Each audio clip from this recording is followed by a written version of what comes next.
दोस्तों, आप सभी का इलेक्ट्रॉनिक स्टडी चैनल में स्वागत है। तो आज का आपका टॉपिक है कि लाभ हानि। तो आज हम लाभ हानि क्या होता है ये जानेंगे और इससे रिलेटेड जितने भी क्वेश्चंस आते हैं एग्जाम में वो करेंगे। तो अगर बात करेंगे यहाँ क्रय मूल्य की, तो क्रय मूल्य जो आपका होता है वो है वह मूल्य होता है जिस पर वस्तु खरीदी जाती है।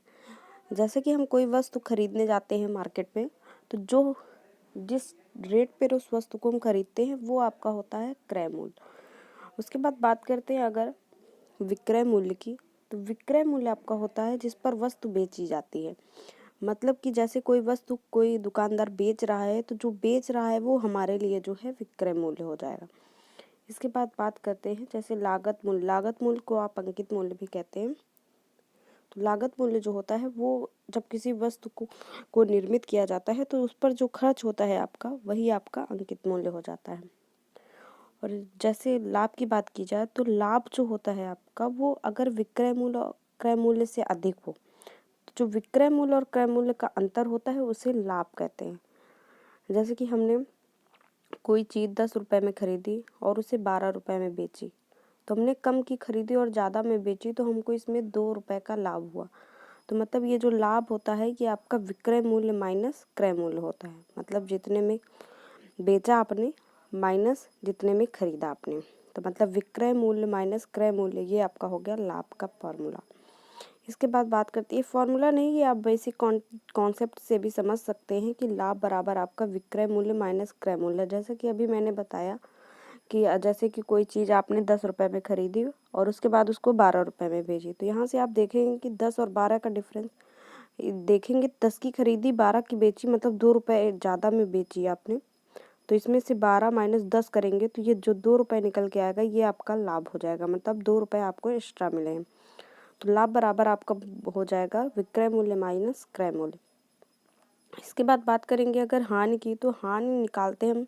जो हानि होती है वो विक्रय मूल्य और क्रय मूल्य से, विक्रय मूल्य जो होता है, यदि विक्रय मूल्य आपका जो हो वो क्रय मूल्य से कम हो, तो विक्रय मूल्य तथा क्रय मूल्य के अंतर को हानि कहते हैं। सेम वैसा ही इसमें भी है, लेकिन यहाँ पर जो था आपका वो विक्रय मूल्य क्रय मूल्य से अधिक हो। विक्रय मूल्य मतलब कि आप कम की खरीदे और ज़्यादा की बेचे, और हानि में होता है आपका कि आप ज़्यादा की खरीदे और कम में बेचे, तो ये आपका उसमें हानि हो जाता है। जैसे कि आपने कोई वस्तु 10 रुपये में खरीदी और उसको बेचा आपने 8 रुपये में, तो यहाँ आप देखेंगे कि आप ज़्यादा की खरीद रहे हैं और कम की बेच रहे हैं, तो ये आपका हो जाएगा, इसमें आपको हानि होगी। हानि होगी आपकी क्रय मूल्य माइनस विक्रय मूल्य, मतलब कि आपकी 2 रुपये की हानि होगी। तो हानि बराबर आपका हो जाएगा क्रय मूल्य माइनस विक्रय मूल्य। इसके बाद बात करेंगे जैसे इनको हम क्वेश्चन से करते हैं। तो यहाँ अगर हम पहले क्वेश्चन की बात करें, तो पहला क्वेश्चन है आपका कि एक वस्तु को 1750 रुपये में खरीद कर 1500 रुपये में बेचा गया, बताइए कितना लाभ या हानि हुई। तो यहाँ हम देखेंगे कि पहले जो आपका क्रय मूल्य खरीदा गया, मतलब कि ये क्रय मूल्य है, तो यहाँ पर आप देखेंगे कि क्रय मूल्य आपका दिया है 1750। इसके बाद बात करेंगे ये 1500 क्या है, तो यहाँ बेचने की बात की गई है, मतलब बेचने की बात की जा रही है, मतलब कि ये आपका विक्रय मूल्य बन जाएगा।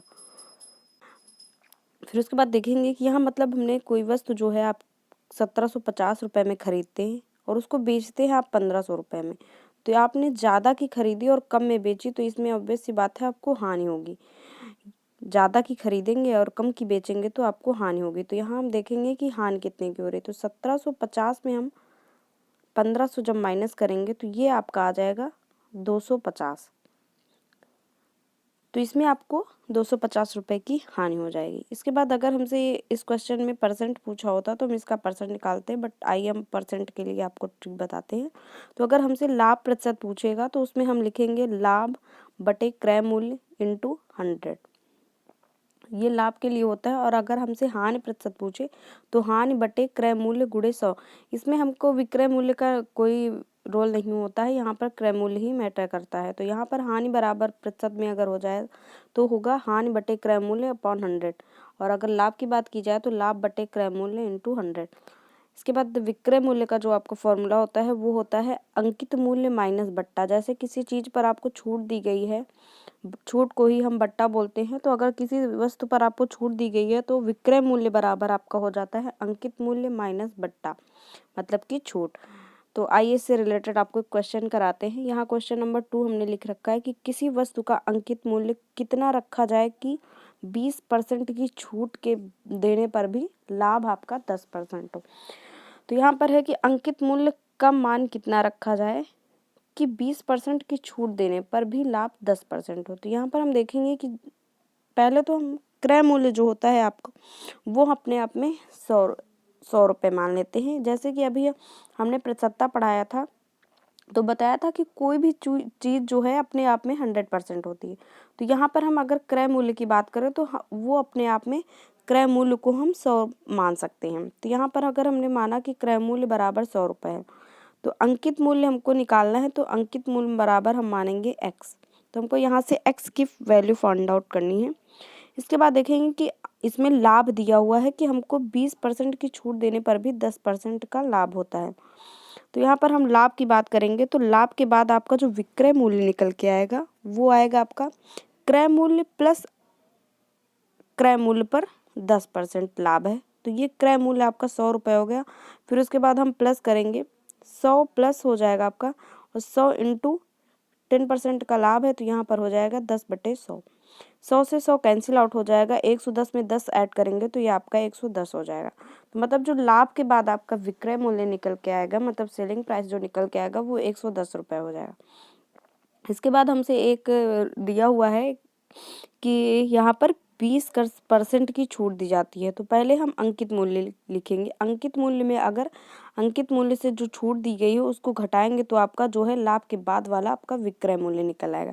तो यहाँ पर हम लिखेंगे अंकित मूल्य मतलब x माइनस x इंटू यहाँ पर आपको यहाँ देखेंगे आप जो छूट मिल रही है तो छूट जो है आपकी वो अंकित मूल्य पर निकाली जाती है। तो यहाँ पर आप छूट देंगे तो हमेशा जब छूट की बात करें तो आप उसको अंकित मूल्य में ही अप्लाई कीजिएगा, ना कि एक क्रय मूल्य या विक्रय मूल्य पर। तो यहाँ पर हम देखेंगे तो यहाँ पर 20% हमको छूट मिल रही है तो हम लिखेंगे x माइनस x इंटू 20/100 बराबर आपका हो जाएगा 110, क्योंकि ये आपका जो है ये लाभ के बाद आपका विक्रय मूल्य निकला। तो 20 पंचे ये 100 हो जाएगा। यहाँ पर हो जाएगा आपका x minus x/5 equal to 110। फिर उसके बाद देखेंगे इसको सॉल्व करेंगे तो यहाँ से आपका हो जाएगा 5x minus x/5 equal to 110। तो यहाँ पर आप देखेंगे तो ये आपका 4x हो जाएगा, 4x/5 इक्वल टू 110। इसके बाद यहाँ से ये जो 5 है आपका ये मल्टीप्लाई में इधर चलेगा, ये जब यहाँ मल्टीप्लाई में जाएगा तो ये आपका हो जाएगा 550। तो x की वैल्यू जो आपकी निकल के आएगी वो 550/4 हो जाएगी। तो इसको सॉल्व करेंगे तो आपका x इक्वल टू आ जाएगा 137.5। तो ये आपका जो यहाँ से अंकित मूल्य निकल के आएगा तो 137.5, ये x की वैल्यू यहाँ से आपको फाइंड आउट हो जाएगी 137.5। बात करते हैं नेक्स्ट क्वेश्चन की। तो नेक्स्ट क्वेश्चन है आपका कि एक दुकानदार ने एक पुस्तक 100 रुपये में खरीद कर 11 रुपये में बेच दी, कितने प्रतिशत का लाभ हुआ। तो यहाँ पर हमसे ये बात कर रहे हैं कि जैसे क्रय मूल्य है जिसमें आप जिस रेट पे आप पुस्तक खरीदेंगे वो आपका क्रय मूल्य हो जाएगा। तो यहाँ पर है एक दुकानदार ने एक पुस्तक 10 रुपये में खरीदी, तो बात यहाँ पर खरीदने की हो रही है तो जो 10 रुपये है आपका वो आपका बन जाएगा क्रय मूल्य। इसके बाद बात करेंगे यहाँ कितने रुपए पे, 11 रुपये में बेच दी। तो यहाँ बेचने की बात हो रही है, मतलब कि ये आपका सेलिंग प्राइस हो जाएगा, मतलब कि विक्रय मूल्य हो जाएगा। तो 11 रुपये आपका सेलिंग प्राइस हो जाएगा और जो आपका क्रय मूल्य था वो आपका 10 रुपये था। तो अगर हम 10 रुपये में कोई चीज़ खरीदते हैं और 11 में बेचते हैं तो इसमें आपको देखेंगे कि हमने कम की खरीदी और ज़्यादा में बेची तो हमको लाभ हुआ 1 रुपये का। तो यहाँ पर हमसे प्रतिशत में लाभ पूछा है तो हम यहाँ परसेंट में लाभ निकालेंगे जब, तो ये आपका हो जाएगा लाभ यहाँ पर आपको 1 रुपये का हुआ है तो 1 लिखेंगे, अपॉन में लिखेंगे क्रय मूल्य की वैल्यू यहाँ पर 10 दी हुई है तो यहाँ 10 हो जाएगा इंटू 100 हो जाएगा। 10 से 10 कैंसिल आउट हो जाएगा तो यहाँ पर जो आपका लाभ का परसेंट निकल के आएगा ये 10 निकल के आएगा।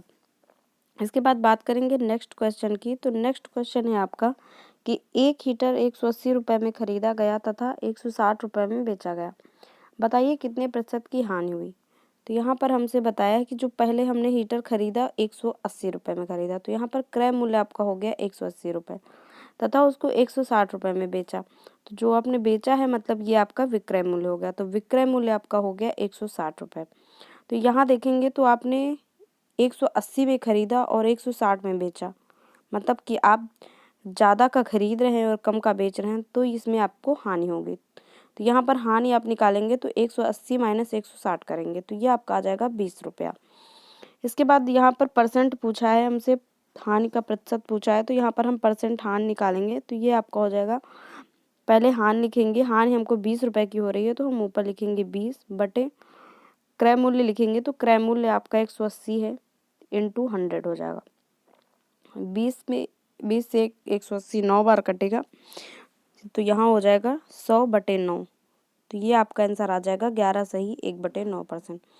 इसके बाद बात करेंगे नेक्स्ट क्वेश्चन की। तो नेक्स्ट क्वेश्चन है आपका कि रेनू ने एक स्कूटर 36,000 रुपये में खरीदी, वह उसे कितने रुपए में बेचे कि 30% का लाभ हो।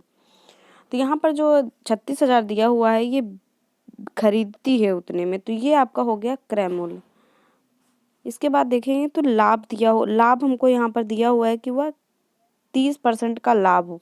तो यहाँ हम लिखेंगे क्रय मूल्य, लाभ बराबर क्रय मूल्य इंटू 30%। तो यहाँ से हो गया 36,000 गुणे 30%। तो 00 से 00 कैंसिल आउट हो जाएंगे और 360 को हम 30 से मल्टीप्लाई करेंगे तो आपका आ जाएगा 1,08,000। इसके बाद हमको ज्ञात करना है विक्रय मूल्य। तो विक्रय मूल्य बराबर आपका होता है क्रय मूल्य प्लस लाभ। तो विक्रय मूल्य जब निकालेंगे तो ये आपका हो जाएगा 36,000 प्लस 1,08,000। तो इनको ऐड करेंगे तो ये आपका आ जाएगा 4,68,000 रुपये। तो इसका जो सेलिंग प्राइस निकल के आएगा वो आपका हो जाएगा 4,68,000। इसके बाद बात करते हैं नेक्स्ट क्वेश्चन की। तो नेक्स्ट क्वेश्चन है आपका कि एक घड़ी को 200 रुपये में बेचने पर 20% की हानि होती है, तो घड़ी का क्रय मूल्य ज्ञात करें। तो यहाँ आप देखेंगे कि 20% की हानि होती है और कितने रुपए में बेच रहे हैं 200 रुपये में। तो 20% की हानि होती है मतलब हम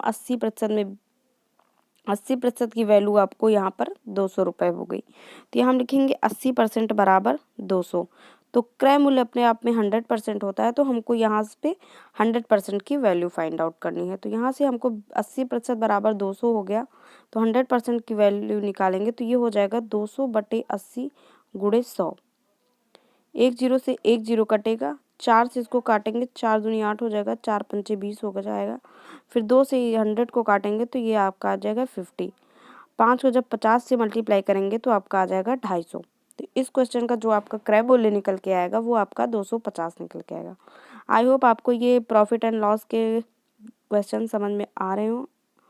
ओके, थैंक यू।